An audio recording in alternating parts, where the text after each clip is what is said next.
Good afternoon and welcome to Considerations on Racism and its Impact on Mental Health, presented by Dr. Lisa Sharp. This programming is sponsored by the Office of Diversity and Inclusion, APA, HILPSA, ICHP, APHAASA, BPHSA, CPMP, and SNAFA. It has been approved for Flames Domain 4, PDC 1 credit, and also 1 KY credit. Attendance sheets will be shared at the end of the programming. If you have any questions throughout the program, please type them in the chat box, we will have a Q&A session at the end of Dr. Sharp's presentation. During the program, we ask you to mute your microphones and please turn off your cameras. Dr. Lisa Sharp is Professor and Associate Head in the Pharmacy Systems, Outcomes, and Policy Department at UIC. Trained as a clinical health psychologist, Dr. Sharp's research focuses on developing patient-centered health interventions for populations struggling with social determinants of health. She utilizes mixed methods approaches that aim to capture the patient's voices and daily lived experiences, focusing on contextual factors that impact health.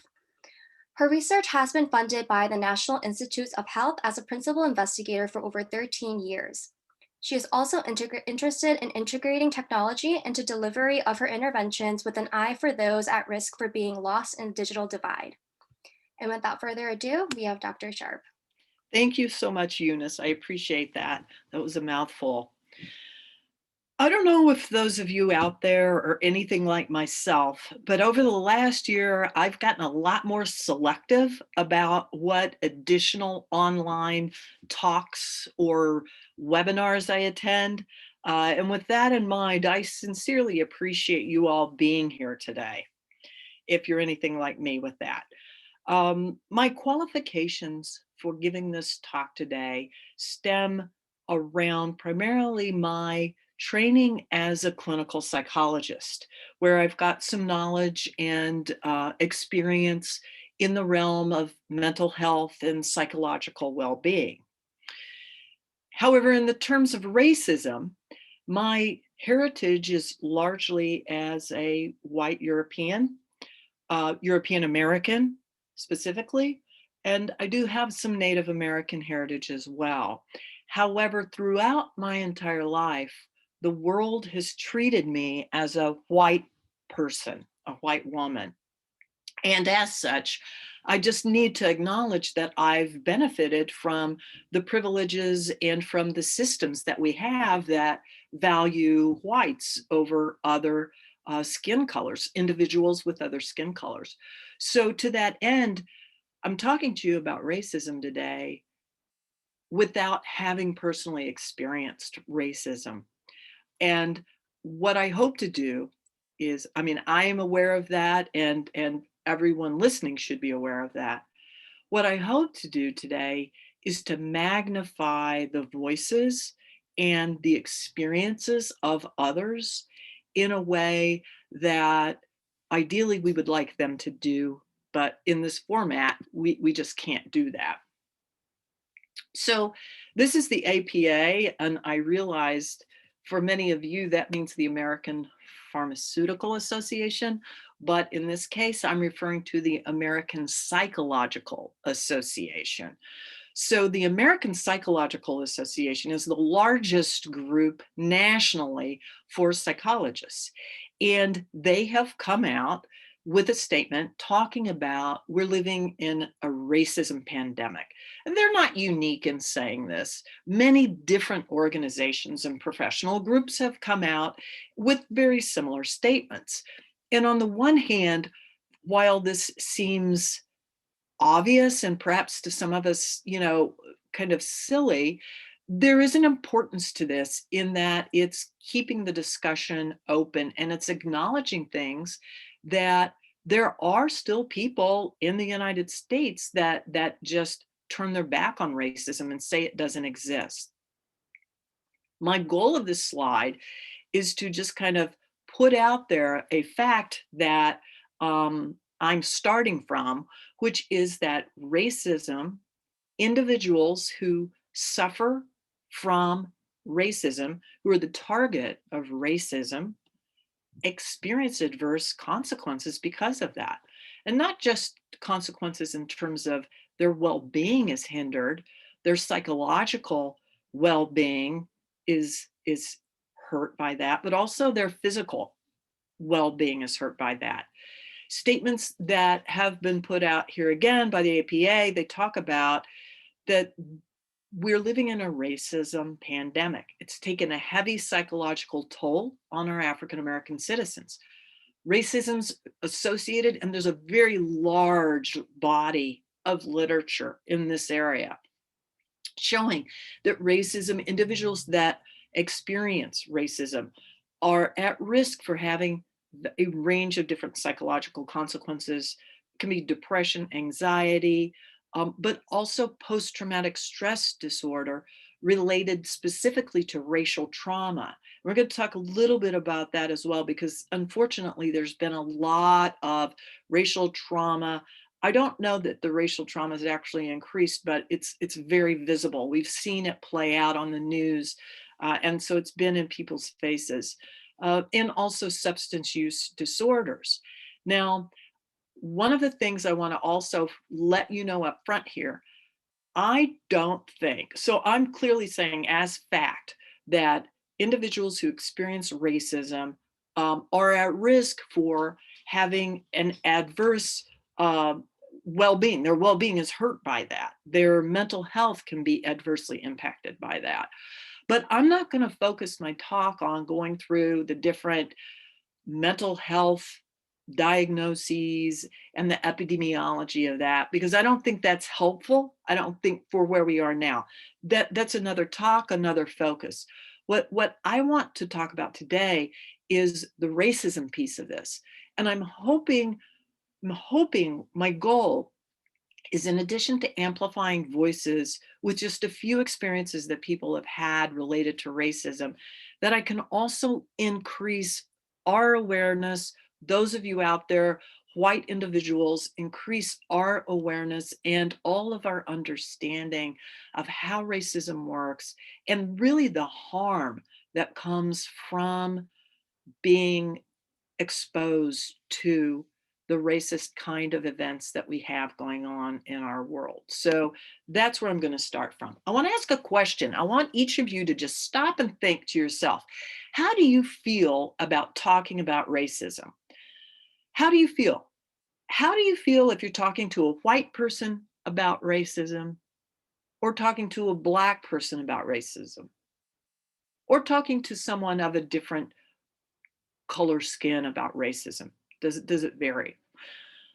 Oftentimes, what happens is, I think as white individuals, what I hear the most is people saying, I don't like to talk about racism because I'm afraid I'm going to say something wrong. And I've certainly felt that way before. When we say, I'm concerned I'm going to say something wrong, I think a big portion of what we're talking about is, I'm saying something with a particular intent. And what happens is the impact of it is completely different. It's like, this is what I intended, and this is what the recipient then hears from me. And oftentimes, this is in the situation of where it's a white person, me, talking to someone who's African American.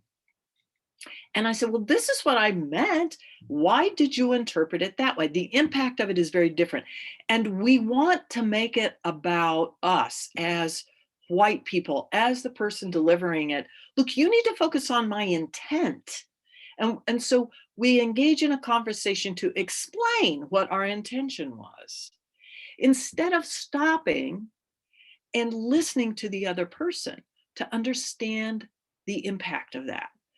And what I've come to understand within myself is, when this happens, and this still happens today, when this happens to me, that it's a red flag for me, that I need to stop and I need to understand this is a learning opportunity for me. This is a growth opportunity for me, because clearly there are things I do not know. I can stay in my stance of, this is my intent, which is me practicing my privilege as a white person, dismissing that impact, saying your impact doesn't matter. You need to understand my intent. And I don't want to do that. It's an opportunity for me to say, look, I've got some blinders on here. I am not aware of this person's experiences and how what I'm saying is impacting them. And so this is something that I would like to just offer to you all. I don't know if it'll play out for you the way it plays out for me, but I have found that very, very helpful. I am guessing that everybody out there listening today is fully aware that race is a social construct. Okay. Race does not exist biologically. We don't have a race gene. Race is something, it's an idea that was developed, that was designed by white Europeans. When I say race is not a biological fact and has no biological meaning, I'm not saying race is not important. Race is very important, but it's just an idea that some white Europeans came up with. And then we have our society and our systems that developed believing that race was a real thing. I want to highlight here something. Dr. Francis Collins is the current director of the National Institutes of Health. He was the former director of the Human Genome Project. And he points out, and I use him because I don't know who one could have more scientific kind of integrity or credentials to argue this, but human beings are 99.9% the same at the genomic level. 99.9% the same. So, sure, we've got different hair textures, different skin colors, different features, but at the genetic level, biologically, we're much more the same than different. There's a fascinating area of research, too, that's looked at this kind of variance, and they oftentimes find that there's more genetic variability within what we might call races than across races. And Dr. Collins goes on to argue that what we really need to be focusing on are the social conditions that are leading to disparities in these outcomes, as opposed to focusing on race. So next I want to talk about race. What are we talking about here? There are a lot of different definitions of race, but the one that I really like is this focus on the fact that I said a while ago. Race and racial categories were created by these white Europeans with the goal, and there are hints of them very, very clearly knowing what they were doing, to keep themselves at the top of the hierarchy. This is human nature. If you have things, you want to keep it. I'm not making excuses for them, but this is the way it happened if we really look at the real history of how things got set up. And so this system, this race notion, puts white folks at the top. It values white skins over darker color skins. And the whole purpose of it was to establish a hierarchy where they could maintain privilege and power. And what's happened over time is that hierarchy and the power has been woven into the systems that have evolved to really organize our society. So these are systems, the educational systems, the social systems that we have, our economic and our political systems. All of these systems, if you want to say, think about it like a tree or a plant, they're rooted in this fundamental belief that white people are superior.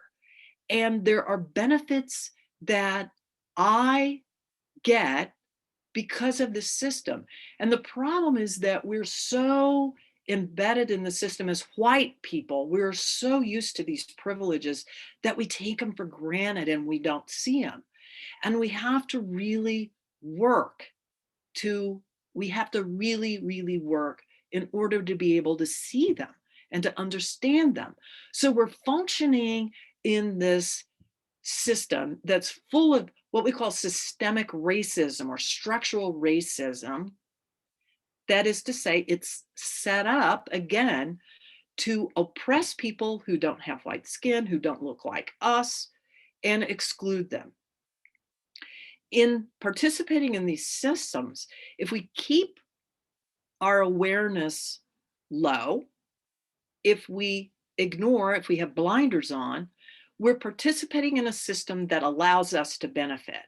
But we have to activate ourselves so that we understand the benefits, and then that we don't just go along with the system that allows us to act in a way that privileges us.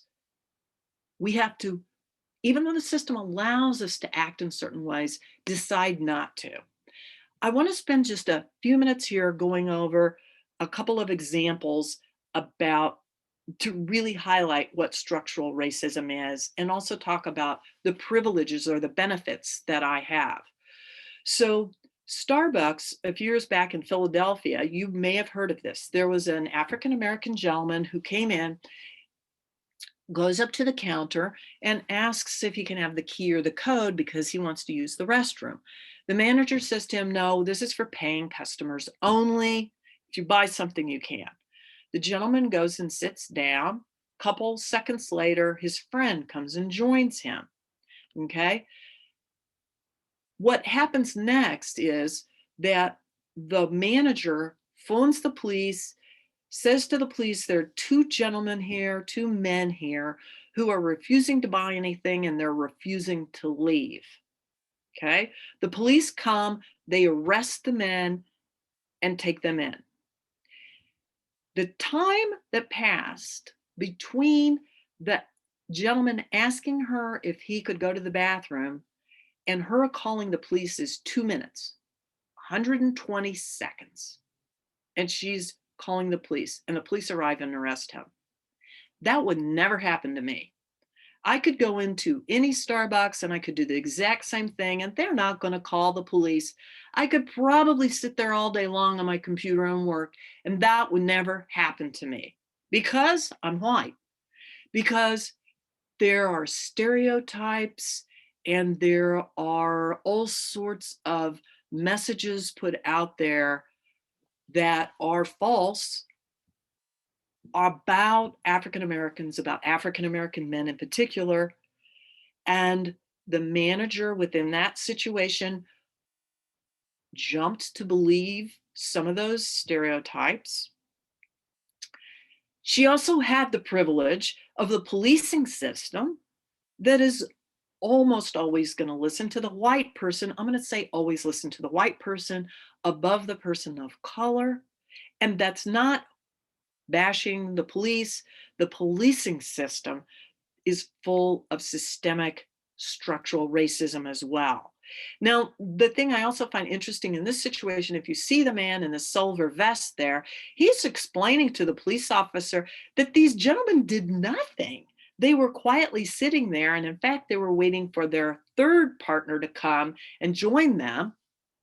And yet the police ignore the white man who's speaking up that this is wrong. They did nothing. He doesn't understand it. So this is just an example.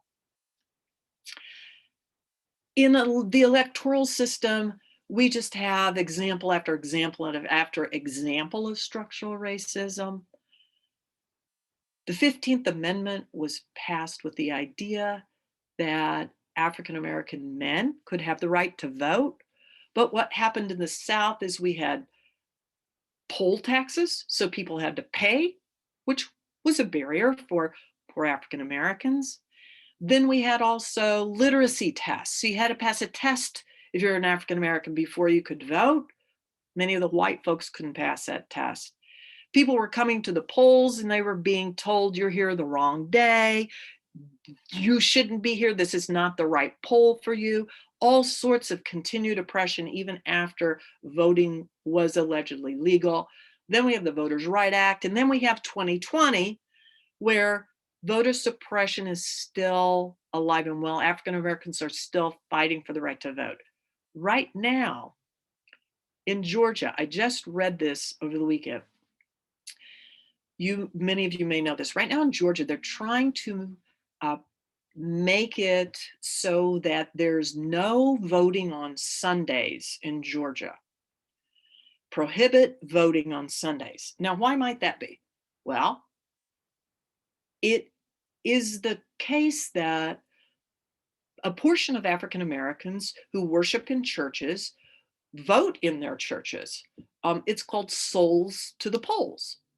And so by passing this law, you can see what they're doing is they're preventing a large portion of African Americans from basically voting and partaking in a culturally sanctioned a social event that they do. Okay. Now, this example might seem a little provocative, and that is not my intention.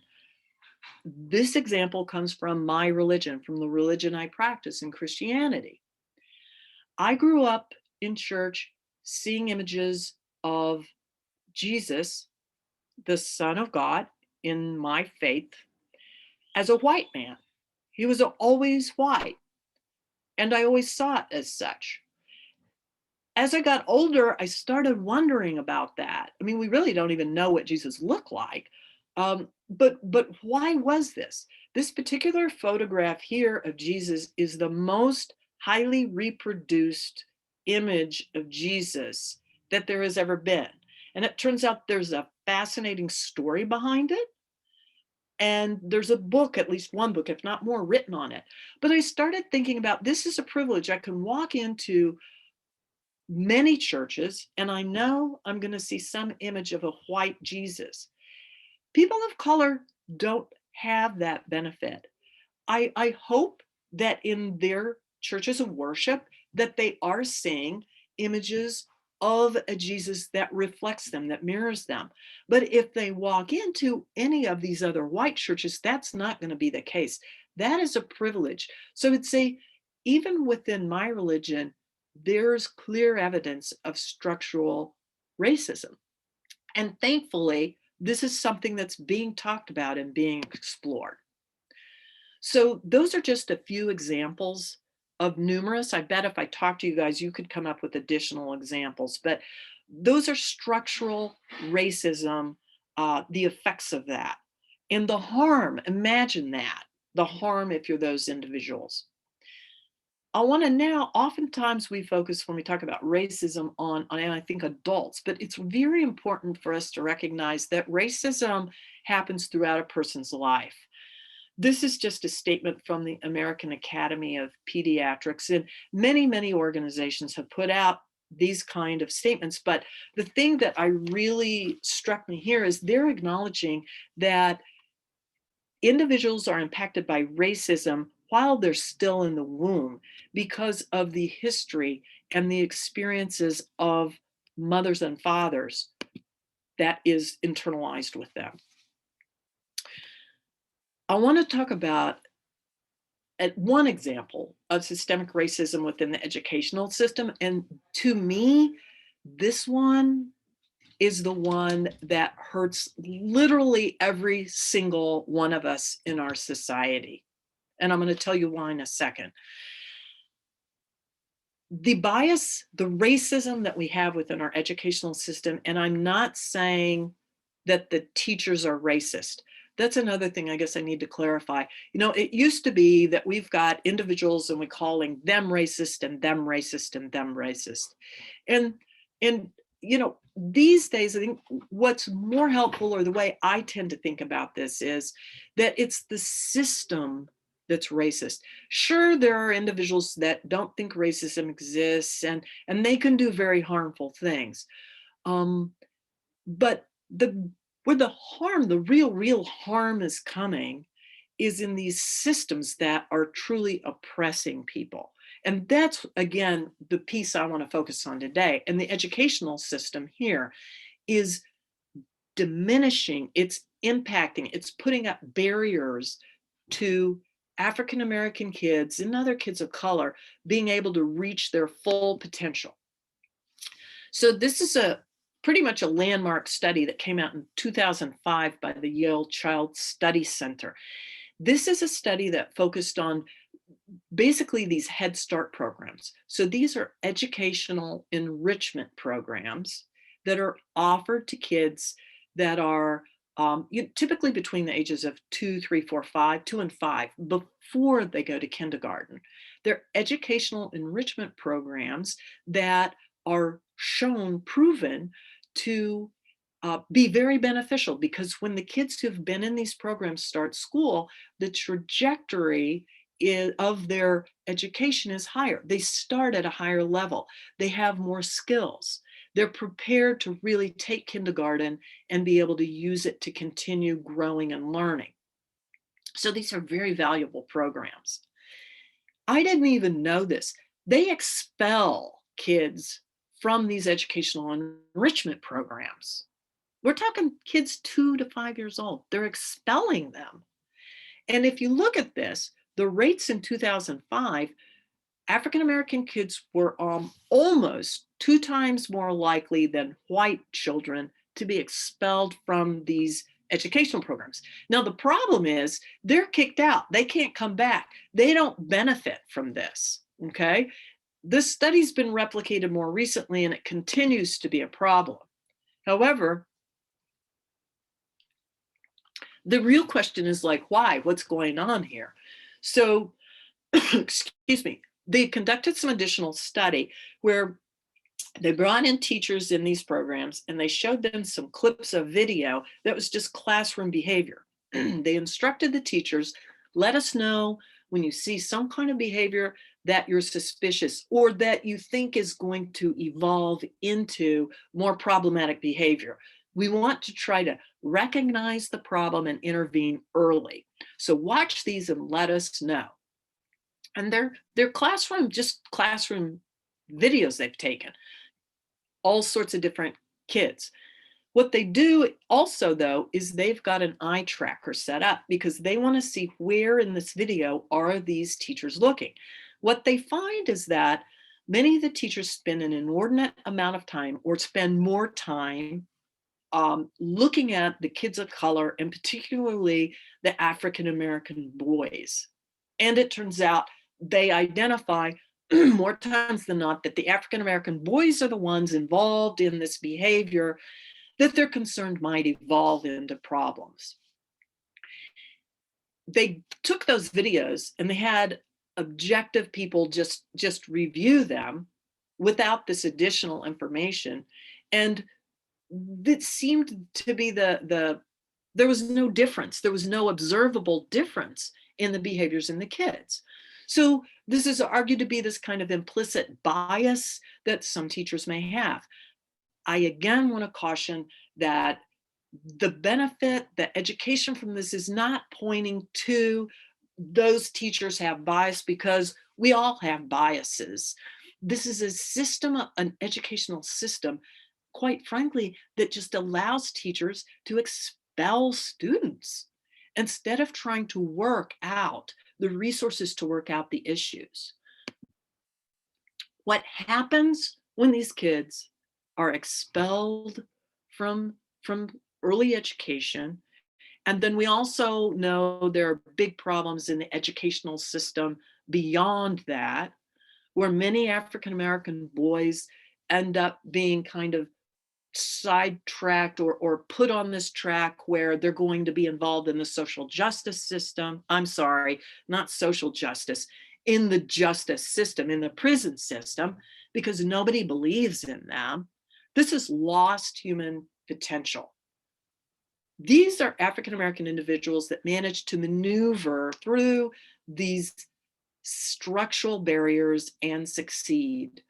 But there's so much more potential that's just lost because of this educational system we have that is really hurting their achievement. It's not allowing them to achieve the potential that they have. And this literally hurts all of us, not just them. I can say for myself, I was very privileged. I went to a public school and it wasn't the best public school, but what I had was teachers that encouraged me and teachers that believed in me. And that made a tremendous difference for me. Even as a girl, and at the time I was in school, There was definitely a preference for the boys, but like even in my math classes, I was quite lucky to have teachers that allowed me to speak up, and it makes a huge difference, that context. There are a lot of different public spaces that are filled, that are impacted with structural racism. I just really quickly want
Hi everyone. Sorry, we just lost Dr. Sharp, so please hang on tight. Sorry. Thank you. Dr. Sharp? Oh, you're unmuted. I'm back. Sorry Okay. about that, No, it's folks. okay. Thank you. This is the okay, let's see here. Share my screen. Sorry about that. No, it's okay. I was just talking. Okay, so swimming pools we're talking about. That African Americans were allowed to come into the swimming pool, but only on certain days come into the swimming pool. That this image here I just find so striking is this is a swimming pool during Freedom Summer where we've got white individuals stayed at this hotel, and then they ask their African American friends to come in, and they're swimming in a swimming pool. And you see the man in the background there who's literally pouring some caustic chemical into the water to get them out of there, because this man sees the threat somehow is so ominous. Now, the thing I wanted to point, this Contested Waters is a really great book if you're interested in any of this. The thing I wanted to point to is that today, in part because of those kind of rules back in the 60s and 50s, there's 58% of African American children don't swim. They don't know how to swim. And furthermore, African American individuals are 3 times more likely to drown. Now, I realize that's kind of off topic, but at the same time, these different structurally racist rules have unbelievable implications for various groups. Okay. Next, what I'd like to do is turn our focus here to this stereotype of the African American man. And if you're there's article after article talking about fear of Black men. And this is something that harkens back. I'm not even going to begin to suggest that I fully understand this, but it's a stereotype that we have. And this is a tremendous impact on African American men. So here's, in his own words, Professor Paul Butler is a attorney and he's a professor at Georgetown Law. And he's giving us a little bit of a glimpse to what it's like for him as an African American man. And again, I want to state, he teaches at Georgetown Law School and is an attorney himself. He talks about when he's in an elevator or he's walking behind somebody, he feels like he has to perform to make that person feel safe. And clearly, this is, I'm sure, a white person he's talking about. Now, when he talks about performing, what I think of, I don't know if any of you have read the book Whistling Vivaldi. It's a book by Claude Steele. In that book, he recounts the story, a real story of an individual, a man, African American man, who's going to school at the University of Chicago, and he lives in Hyde Park. And when he walks at night or at dusk, he notices that the white folks seem scared of him. And so what he does is he starts whistling a Vivaldi tune, and he notices that they calm down. that they seem more at ease. And there's other stories.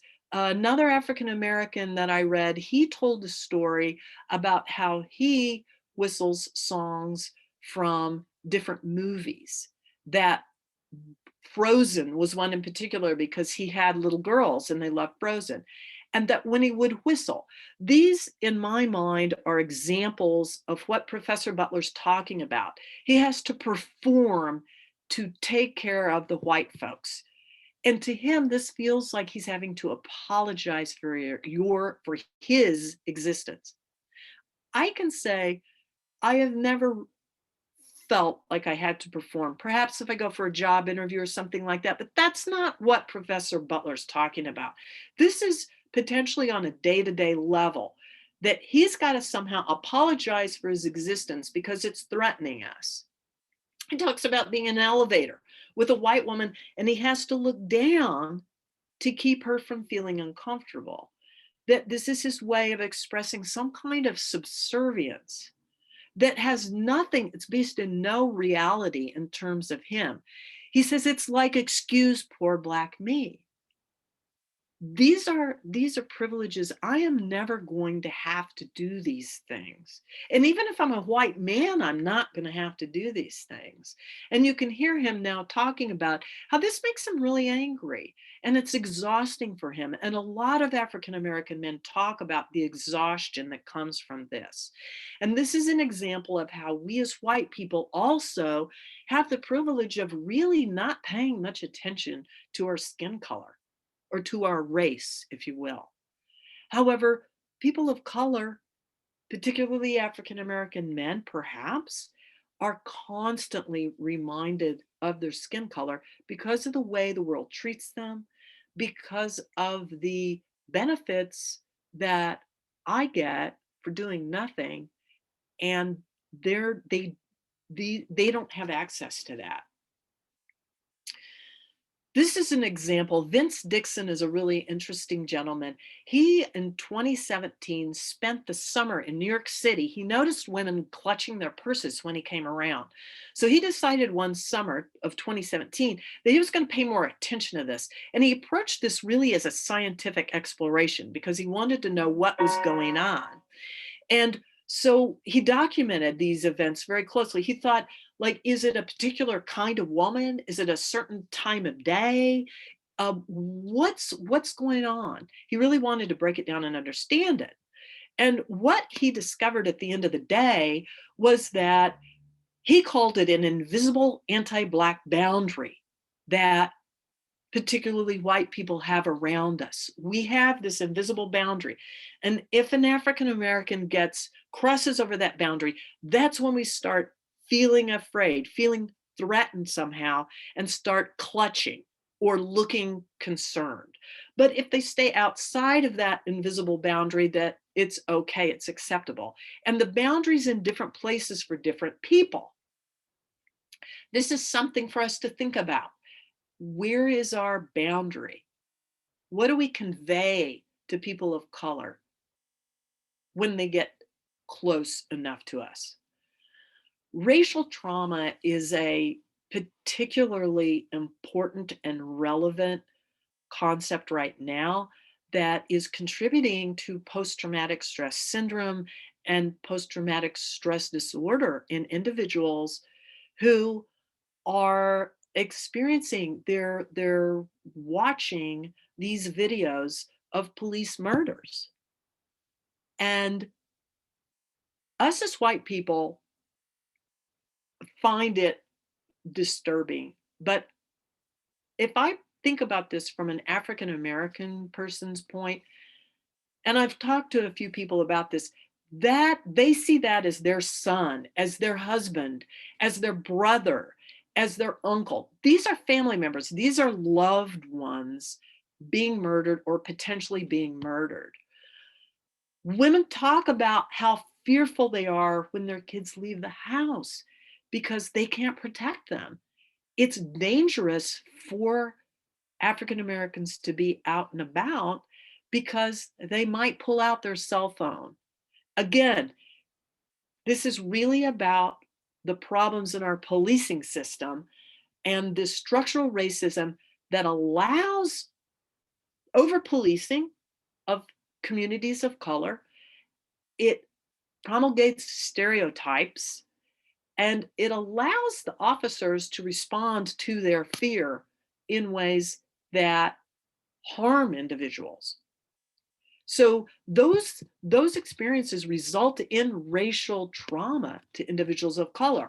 And as if it were needed, the Lancet has, this is just one example of this type of racial trauma in being exposed to these videos and these stories that's going on. And that's something that's really important for us as white individuals to recognize, that our African American and friends and neighbors of color are impacted by this in a way much, much deeper than we are, because we're oftentimes not seeing our loved ones. We know it's horrible. It harkens back to the lynchings and can draw up memories of that, again contributing to the racial trauma. So in thinking about how does racism impact mental health and well-being, I hope that I've helped kind of deconstruct or think about some of these experiences with racism that people suffer or endure, and that one can see clearly how a person's well-being would be impacted by those. But the most important thing is, what now? What do we do about this? And I said, I don't want to focus this talk on trying to get treatment and pathologizing this. What I want to focus on is, what do we do?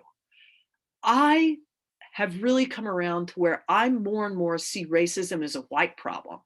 Racism is a problem that we as white people have to get involved. We have to educate ourselves. It's a problem for us. It's like I was talking about with the intent versus the impact, that we've got to learn to appreciate the impact and let go of the intent and really validate and pay more attention to the impact. And then we have to decide to do something.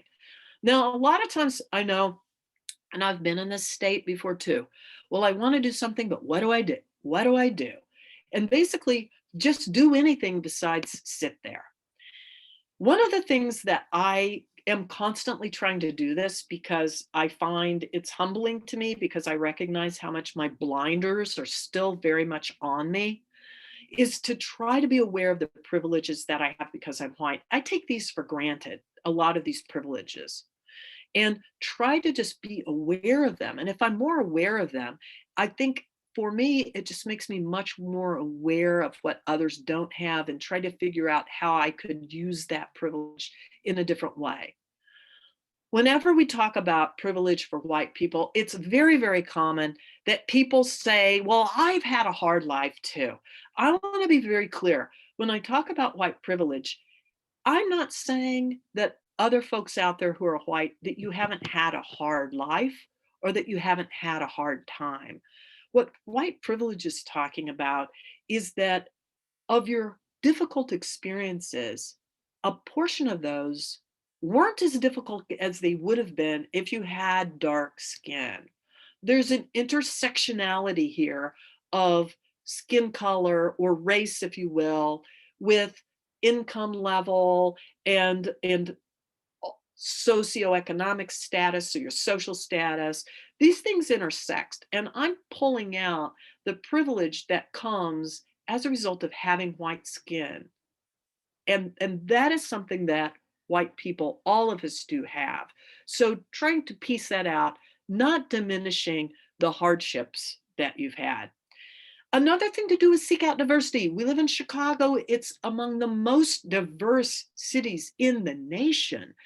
We work at the College of Pharmacy, which is just rich with diversity.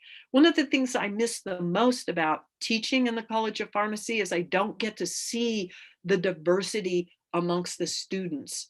I'm talking to a screen right now. It's so unfulfilling.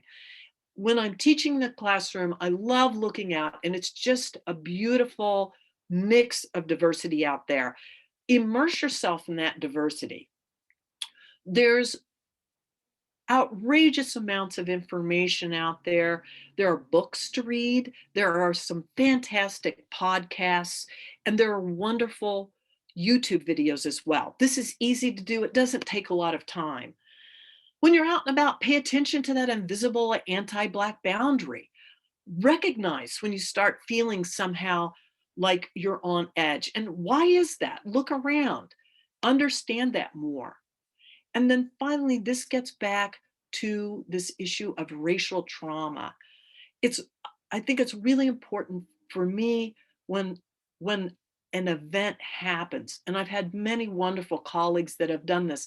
I've had a colleague that actually called off a meeting because when John Lewis died, to kind of celebrate that.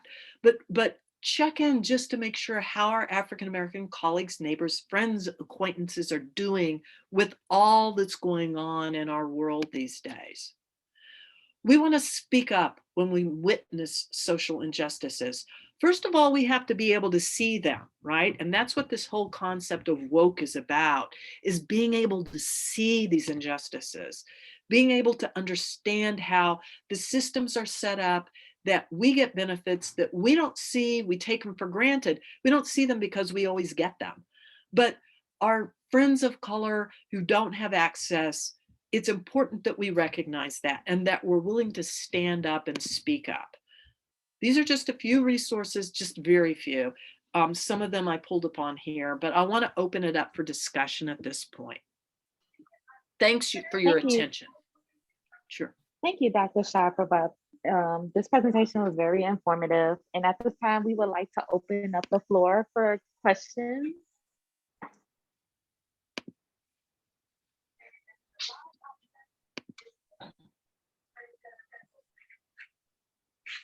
Okay, I actually wanted to ask you a question myself. My name is Sydney.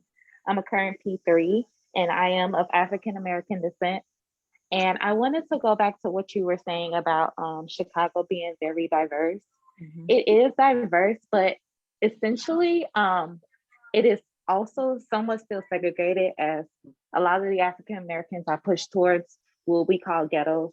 Mhm. And a lot of our white natives are, you know, downtown and north side areas where a lot of African Americans are restricted from the resources that keep our young men and women under these barriers, and what you say, like they tend to be expelled from these schools and everything. So what is your suggestion on bringing resources to these urban areas so that we can help our brothers and sisters achieve different goals?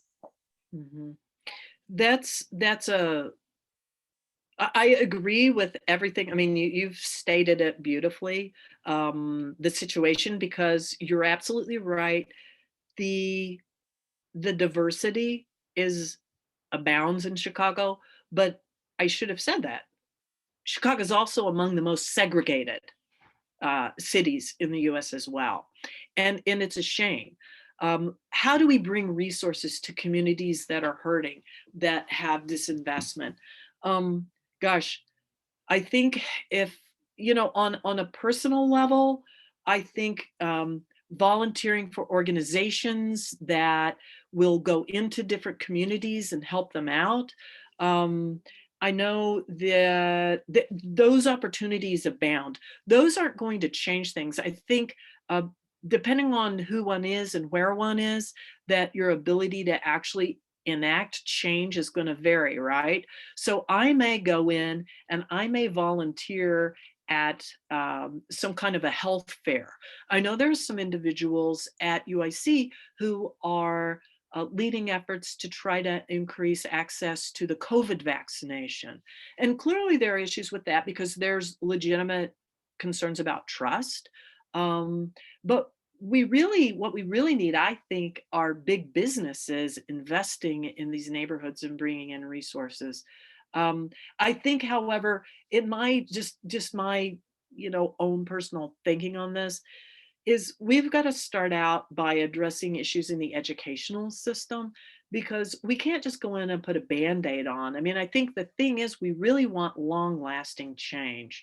And so to really start out with um, addressing access to good quality education, there are problems, we can look around and see problems. I think it's just a question of finding out, where are we called to intervene? Where are we called to become active and involved? And I'm sure, Cindy, that's not I'm not even very satisfied by that answer. I think it's a big question, and I think it's like one step is in the right direction, but I recognize change on a big level. Yes, I definitely agree. Do you And I have thank you. ideas? Do you have ideas, though? I mean, and I don't mean to, I think for people who do have ideas for how to do this, it's important that we talk about it. Well, I would agree personally with the educational part first. We need more funding in the schools. Yes. We need to make sure that our young African American children have the proper books, the textbooks, and making sure that we can supply the bags in the case that their parents can't get them. Making sure that they can get back and forth to school. Making sure that we're creating a safe environment for them to get back and forth to school. So it's not just a one-step process. It is something that's going to take years to do. Like you said, we can't just slap a Band-Aid on it and say, hey, here you go. But I think that some type of effort will go a long way. And then it provides the hope, Right. that we're Right. missing. That's a great point. The hope, that's critically important. Thank you for your question, Cindy, and for sharing your thoughts on that. It's important. Thank you. Are there any other questions? This is a very good topic. And I want to thank you again, Dr. Sharp, for bringing this awareness to COP. Well, I want to appreciate being given the opportunity to speak on this today. Again, I have to say I was very self-conscious again of, these aren't my personal experiences. And I hope that I accurately conveyed pieces of this. If not, I am very, very open and welcoming of, learning myself, because this is a process. We're all on a different trajectory trying to learn about, the systems that we have and how our society has influenced us. So I want to thank you all for spending time here today. All right. Thank you so much, Dr. Sharp and Cindy, Thank you. for leading the Q&A. So this concludes today's programming. And in the chat box, I copied the Google form. So if you need, Flames credit or PDCKY, please make sure to fill that out. So again, Dr. Sharp, thank you so much. Thank you all. Virtually. Thank you. Okay, take care.